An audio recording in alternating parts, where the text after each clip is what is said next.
Bells of Benevolence.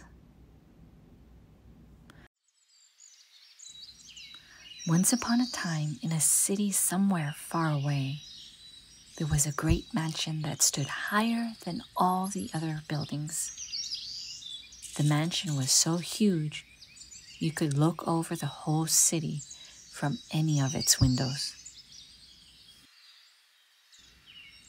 One day, a boy who lived in the city thought to himself, "I wonder who lives in that mansion." Right as that thought crossed his mind, he looked up at the mansion and met eyes with a beautiful young girl peeking out of one of the windows.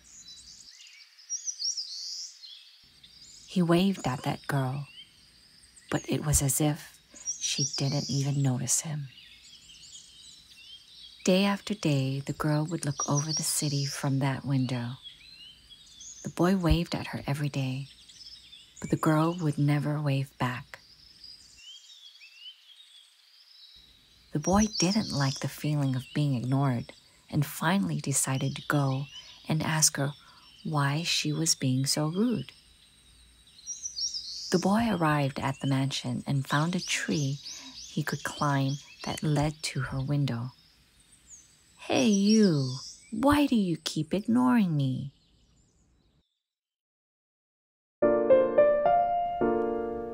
"Please forgive me. My eyes are blind and I couldn't notice you," the girl answered with a sad voice.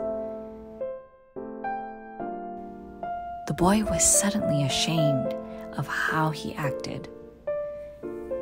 It was a very self-centered way to think, but now he wished to know more about the girl. "Why are you always sitting by the window?" "I'm ill and not allowed to leave this house. I can't imagine what it's like outside from all the sounds of the city, even if I can't see anything." The boy thought he could help the girl. "What if I could come and talk to you about all the things I see in the city?" "Would you do that?" "That would be splendid." Her face lit up like the sun. Day after day, the boy would go and tell the girl everything that was going on in the city. The circus was here, and they had a horse with wings flying in the sky. A horse that can fly? How amazing! The play from yesterday was about two people from two opposing families falling in love. Goodness, what happens to the two? It all ends happily ever after, of course. The girl listened earnestly to his stories.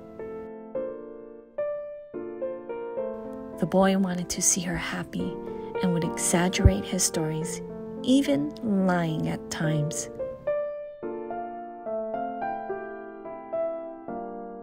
The boy wanted to make the girl happier, so he asked if she wanted to know anything else. The girl hesitantly replied, "Could you find out where my mother has gone? No one will tell me." "That's a piece of cake." They probably didn't even try to find out. "Do you think so?" "I'm sure." The boy went around the city asking all the grown-ups about the girl's mother. "The lady of the mansion? Boy, you shouldn't be sticking your head into these sorts of things." "Her daughter wants to know." "The truth is, she was in an accident a while ago." The boy was shocked to find that her mother had already passed away. What am I supposed to tell her? The boy didn't know what to do.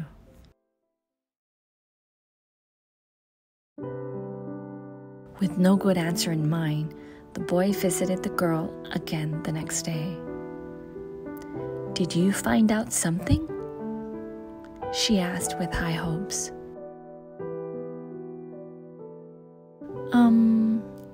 They said your mother is in the city, very far away, but she's supposed to return soon."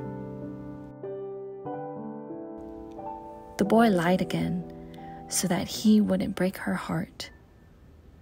"Really? That's wonderful." The girl thanked him with teary eyes.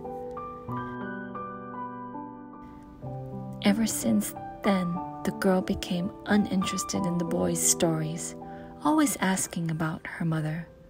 The boy kept on lying, saying she was getting closer, that she'd be home very soon.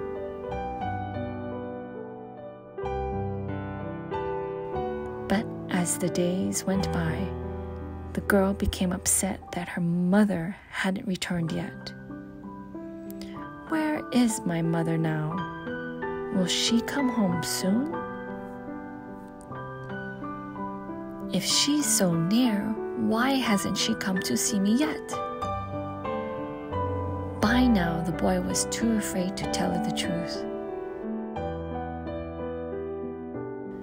He thought hard of something he could do.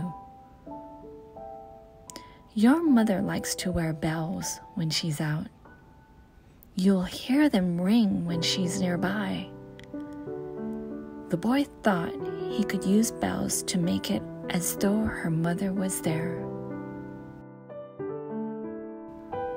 "What's the point in any of this?"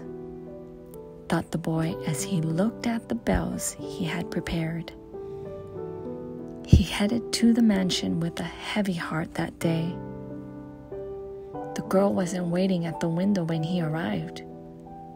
For a moment, he felt relieved, then ashamed immediately afterwards. He decided he must tell the truth to her. He would apologize for lying and straighten things out. The thought briefly gave him peace of mind until he noticed a crowd gathered nearby the mansion. He felt his heart beating faster as he ran towards the crowd. Poor thing. She just ran out into the streets all of a sudden. "Did you say she's blind?" He found the girl laying on the street. She had been run over by a carriage. The boy's mind went blank as he looked upon the girl. He then heard something make a ringing sound. It was a cat with bells on its collar running away from the crowd. The girl must have followed the sounds of those bells, thinking it was her mother. The boy realized this was all his fault. It was because of the lies he told.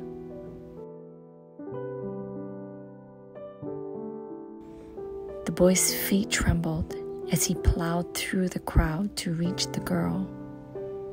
He wanted to say something to her, but he was at loss for words. There was nothing he could do. As he helplessly fell to his knees by her side, the bells in his hand let out a tender ring. The girl faintly smiled at that sound. Her hands reached out into the air in search of someone who was no more. "Oh, Mother, I missed you so much." The boy could only silently clasp her hands as if to answer her last words. The end.